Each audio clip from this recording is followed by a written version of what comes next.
Moving on now, Bollywood actor Shiny Ahuja has been sent to police custody till the 18th of June. He was On trouble continues for Bollywood actor Shiny Ahuja with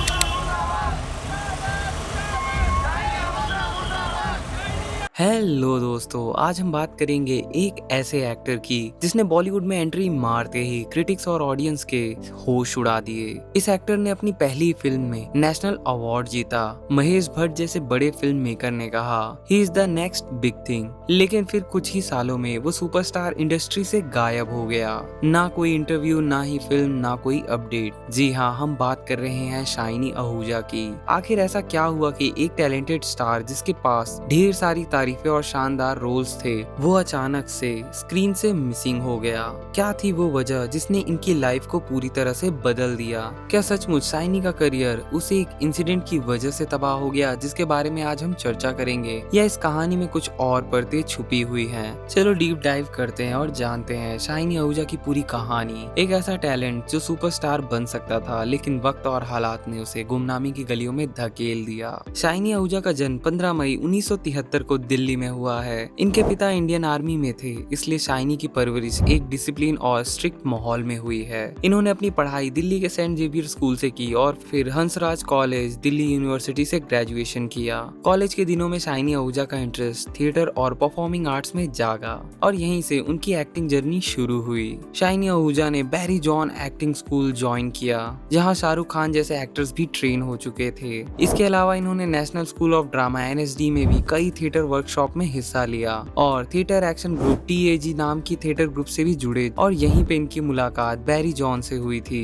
Barry John को shiny Ahuja में एक खास चीज दिखी, उनकी intensity और natural screen presence. इसी दौरान शाइनी ने कई थिएटर्स प्ले किए और एक्टिंग में अपने स्किल्स को निखारा। बॉलीवुड में कदम रखने से पहले शाइनी ने एड्स की दुनिया में भी धमाल मचाया और उनका एड्स में पहला बड़ा ब्रेक था पेप्सी का एड, जिसने उन्हें लाइमलाइट में ला दिया। इसके बाद कोक, फेविकॉल जैसी करीब 40 एड्स इन्होंने किए। इवन स्टीरियो नेशन के म्यूजिक वीडियो प्यार हो गया में भी फीचर हुए, जो उस टाइम पर सुपर हिट था। लेकिन इनका असली गोल था सीरियस सिनेमा। वो बस ग्लैमर के पीछे नहीं भागे, बल्कि कुछ रियल, कुछ मीनिंगफुल करना चाहते थे। और इसी दौरान 1997 में शाइनी ने अनुपम आहूजा से शादी की, जो उनकी लाइफ की सबसे बड़ी सपोर्टर और उनकी सोलमेट बनी। और भाई, इसके बाद बॉलीवुड में धमाकेदार एंट्री। शाइनी की लाइफ में टर्निंग पॉइंट आया जब डायरेक्टर सुधीर मिश्रा ने इनका पेप्सी वाला एड देखा। सुधीर मिश्रा ने इन्हें 2005 की हजारों ख्वाहिशें ऐसी फिल्म के ऑडिशन के लिए बुलाया और शाइनी वहां पर पहुंचे। उन्होंने ऑडिशन दिया और वे सेलेक्ट भी हो गए इस फिल्म के लिए। और शाइनी आहूजा ने 2005 में बॉलीवुड में इस फिल्म से डेब्यू किया। फिल्म में शाइनी ने विक्रम मल्होत्रा का किरदार निभाया। शाइनी आहूजा की रॉ इंटेंस परफॉर्मेंस ने सबको हैरान कर दिया और क्रिटिक्स को इम्प्रेस कर दिया। फिल्म को कांस फेस्टिवल में स्टैंडिंग ओवेशन मिला था। उन्हें film fair best male debut award, screen award और ढेर सारी तारीफें मिली। क्रिटिक्स बोले ये बंदा डिफरेंट है, इसमें गहराई है। महेश भट्ट ने तो एक इंटरव्यू में कहा था कि शाइनी की एक्टिंग में एक रेयर ईमानदारी थी, जो बॉलीवुड में कम ही देखने को मिलती है। शाइनी की एंट्री बस एक डेब्यू नहीं, बल्कि एक धमाकेदार एंट्री थी। हजारों ख्वाहिशें ऐसी के बाद शाइनी के पास ऑफर्स की लाइन लग गई, लेकिन शाइनी ने कमर्शियल मसाला फिल्मों की जगह मीनिंगफुल स्क्रिप्ट चुनी। 2005 में इनकी 2 और फिल्में आई, कर्म और सिंस। खासकर सिंस एक बोल्ड इंग्लिश कंट्रोवर्शियल फिल्म थी, जो एक प्रीस्ट और लड़की के अफेयर पर बनी थी। लेकिन शाइनी की एक्टिंग फिर से चर्चा में रही। सिंस को कुछ इंटरनेशनल फिल्म फेस्टिवल्स में सराहा भी गया, क्योंकि ये उस वक्त की हिंदी सिनेमा से काफी अलग फिल्म थी। 2006 में गैंगस्टर्स में कंगना रनौत के साथ उनकी जोड़ी हिट हुई। अनुराग बासु की इस फिल्म में शाइनी ने एक ट्रेजिक लवर और अंडरवर्ल्ड डॉन दया का रोल निभाया, जो गैंगस्टर अबू सलेम से इंस्पायर्ड था। इमरान हाशमी, कंगना रनौत के साथ शाइनी की परफॉर्मेंस सबसे अलग रही थी इस फिल्म में। फिल्म हिट हुई और शाइनी को एक मेन स्ट्रीम हीरो के तौर पर पहचान मिली और शाइनी इस रोल के लिए काफी ज्यादा चर्चा में भी रहे। उसी साल वो लम्हे फिल्म भी रिलीज हुई और इसमें उनकी इमोशनल डेप्थ ने ऑडियंस का दिल जीत लिया। इसके बाद नेक्स्ट ईयर 2007 में लाइफ इन अ मेट्रो और भूल भुलैया जैसे फिल्मों ने इन्हें टॉप पर पहुंचा दिया। भूल भुलैया पार्ट 1 आज भी सोशल मीडिया पर मीम्स की वजह से ट्रेंड करता है। आमिर खान खान और काजोल की फना में उनका छोटा सा रोल भी ऑडियंस को खूब पसंद आया। फना में शाइनी का रोल भले ही छोटा था, लेकिन उनकी स्क्रीन प्रेजेंस इतनी स्ट्रॉन्ग थी कि क्रिटिक्स ने उनकी तारीफ में आर्टिकल लिखे। शाइनी ने हर जॉनरा में खुद को प्रूव किया। इन 3 सालों में शाइनी आहूजा एक ऐसे एक्टर बन चुके थे जो कंटेंट, कमर्शियल सक्सेस और एक्टिंग तीनों को बैलेंस कर रहे थे। 2008 में शादी के 11 साल बाद उनकी बेटी आर्शिया का जन्म हुआ। सब कुछ परफेक्ट लग रहा था। इस वक्त तक शाइनी की पर्सनल लाइफ काफी स्टेबल थी और वे इंडस्ट्री में एक फैमिली मैन के तौर पर भी रिस्पेक्टेड थे, लेकिन फिर आया वो टर्निंग पॉइंट जिसने सब कुछ बदल दिया। 2008 में शाइनी आहूजा की सिर्फ एक फिल्म आई, हाईजैक, जो बॉक्स ऑफिस पर कुछ खास नहीं कर पाई और 2009 तक शाइनी आहूजा कई फिल्में साइन कर चुके थे, जिनमें गोस्ट, हर पल, एक्सीडेंट ऑन हिल रोड जैसी फिल्में उनकी पाइपलाइन में थी। लेकिन फिर आया वो साल जिसने शाइनी आहूजा की पूरी जिंदगी बदल दी। जून 2009 में शाइनी पर उनके घर पर काम करने वाली 19 साल की नौकरानी ने उन पर रेप का आरोप लगाया। ये खबर बॉलीवुड और मीडिया में जंगल की आग की तरफ फैल गई। शाइनी को आईपीसी की धारा 376 और आईपीसी की धारा 506 के तहत अरेस्ट किया गया। उस दौरान मीडिया ने ये खबर फैलाई कि शाइनी ने कबूल किया था कि उनके और हाउस हेल्प के बीच फिजिकल रिलेशन थे, लेकिन शाइनी ने साफ कहा कि उन्होंने ऐसा कोई कन्फेशन नहीं किया है। बाद में जिस मीडिया हाउस ने ये गलत इंफॉर्मेशन फैलाई थी, उस पब्लिकेशन ने माफी भी मांगी। 25 दिसंबर 2009 को शाइनी को कोर्ट में पेश होना था, लेकिन वो जेल में रहते हुए स्लीप डिस्क की वजह से इतने दर्द में थे कि चल भी नहीं पा रहे थे और 2 कांस्टेबल की मदद से उन्हें कोर्ट लाया गया। उनके वकील ने कोर्ट से मेडिकल ट्रीटमेंट की भी मांग की और उन्हें जेजे हॉस्पिटल शिफ्ट किया गया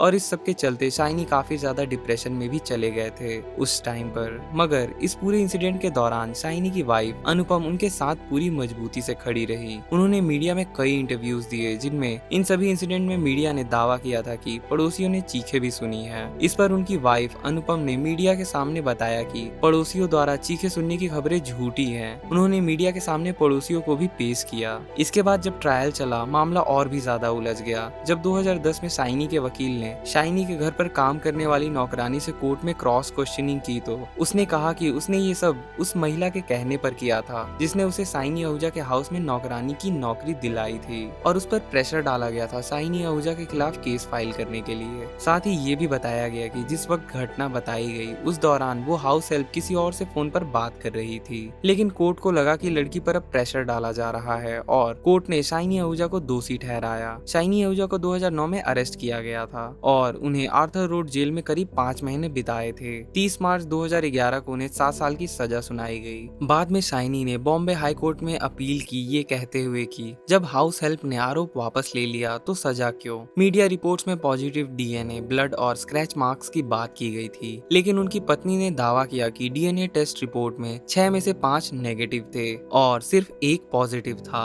जो खुद लैब वालों ने माना कि इनकरेक्ट हो सकता है। 27 अप्रैल 2011 को शाइनी को बेल मिली, लेकिन शर्त थी कि विदेश जाने के लिए कोर्ट की परमिशन लेनी होगी। मई 2011 में शाइनी और उनकी वाइफ ने एक इंटरव्यू में अपनी बात रखी। उन्होंने बताया कि पहले वे चुप रहे क्योंकि वकील ने उन्हें ऐसा करने के लिए कहा। साथ ही उन्होंने लोगों को ये मैसेज भी दिया कि बिना बैकग्राउंड चेक के किसी हाउस हेल्प को रखना बहुत बड़ा रिस्क हो सकता है। अब तक शाइनी ने करीब 3 साल जेल में बिता लिए और 2012 में जब वो पेरोल पर बाहर आए, लेकिन तब तक सब कुछ बदल चुका था उनके लिए। फिल्म मेकर्स ने शाइनी से दूरी बना ली। प्रोडक्शन हाउसेस उनके साथ काम करने से कतरा रहे थे। उनकी पब्लिक इमेज इतनी खराब हो चुकी थी कि कोई ब्रांड, चैनल या इवेंट उन्हें बुलाने को तैयार नहीं था। और उसी वक्त बॉलीवुड में कैंसल कल्चर की शुरुआत हो रही थी। सोशल मीडिया भले ही आज के जितना पावरफुल नहीं था, लेकिन न्यूज चैनल्स और न्यूज़पेपर्स ने शाइनी की इमेज को पूरी तरह से डैमेज कर दिया था। और इसी दौरान 2012 में उनकी एक फिल्म गोस्ट रिलीज हुई, लेकिन वो भी बुरी तरह फ्लॉप रही। और एक और फिल्म हर पल, जिसमें प्रीति जिंटा के साथ शाइनी थे,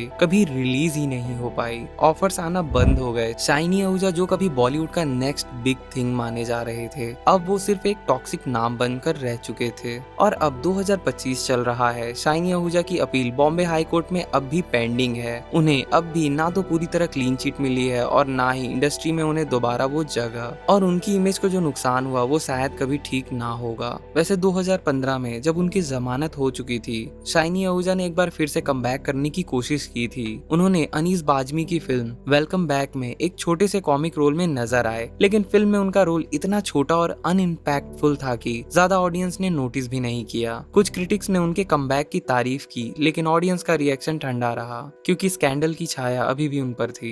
2025 में सवाल वही है, शाइनी आहूजा अब कहाँ हैं? उनकी कोई सोशल मीडिया प्रेजेंस नहीं है। पिछले 8-10 सालों में कोई इंटरव्यू या बयान सामने नहीं आया। उनकी पत्नी अनुपम और बेटी आर्शिया के साथ वो पूरी तरह पब्लिक लाइफ से गायब है। ना कोई इंटरव्यू, ना कोई फिल्म, ना कोई सोशल मीडिया अपडेट। कुछ अनकंफर्म रिपोर्ट्स कहती हैं कि शाइनी दुबई में बिजनेस कर रहे हैं। कुछ का दावा है कि वो इंडिया में ही है, बस लो प्रोफाइल लाइफ जी रहे हैं, लेकिन कोई ऑफिशियल कंफर्मेशन नहीं है। उनकी अपील अभी भी बॉम्बे हाई कोर्ट में पेंडिंग पड़ी है। ना तो उन्हें पूरी तरह क्लीन चिट मिली, ना ही इंडस्ट्री में वापसी का मौका। कुछ फैंस और ऑनलाइन फोरम्स में लोग आज भी उनकी वापसी की उम्मीद करते हैं, लेकिन इंडस्ट्री के इनसाइडर्स मानते हैं कि उनका कमबैक मुश्किल है। शाइनी आहूजा की कहानी का सबसे ट्रेजिक पार्ट यही है कि एक टैलेंटेड, हार्ड वर्किंग और सीरियस एक्टर का करियर कुछ ही सालों में बर्बाद हो गया। चाहे शाइनी दोषी थे या नहीं, ये तो कोर्ट का मामला है, लेकिन इंडस्ट्री में परसेप्शन ही रियलिटी बन जाती है। जब आपकी पब्लिक इमेज एक स्कैंडल से जुड़ जाती है तो टैलेंट, एक्सपीरियंस सब कुछ पीछे छूट जाता है। शाइनी आहूजा की कहानी हमें क्या सिखाती है? शाइनी आहूजा की कहानी एक ट्रेजिक फेरी टेल है, जहाँ शुरुआत तो फिल्मी थी लेकिन क्लाइमेक्स बहुत रियल और बेरहम। ये कहानी हमें बताती है कि टैलेंट से आप ऊंचाई तक तो पहुंच सकते हैं, लेकिन परसेप्शन और पब्लिक इमेज से आप कब गिर जाएं उसका अंदाजा भी नहीं होता। हो सकता है शाइनी ने गलती की हो सकता है वो एक गलतफहमी का शिकार हुए हो। सच क्या है शायद कभी पूरी तरह सामने ना आए, लेकिन जो साफ है वो ये कि शाइनी आहूजा जैसे एक्टर का करियर सिर्फ टैलेंट पर नहीं बल्कि हालातों और पब्लिक इमेज पर भी टिका होता है। तो दोस्तों, क्या लगता है आपको? शाइनी की कहानी में क्या सच है, क्या झूठ? क्या वो कभी बॉलीवुड में कम बैक कर पाएंगे? कमेंट्स में अपनी राय जरूर शेयर करो। अगर ये डीप डाइव स्टोरी आपको पसंद आई हो तो लाइक करो, अपने दोस्तों के साथ शेयर करो, और ऐसी ही रिसर्च बेस्ड स्टोरीज के लिए चैनल को सब्सक्राइब करना ना भूले। मिलते हैं नेक्स्ट वीडियो में।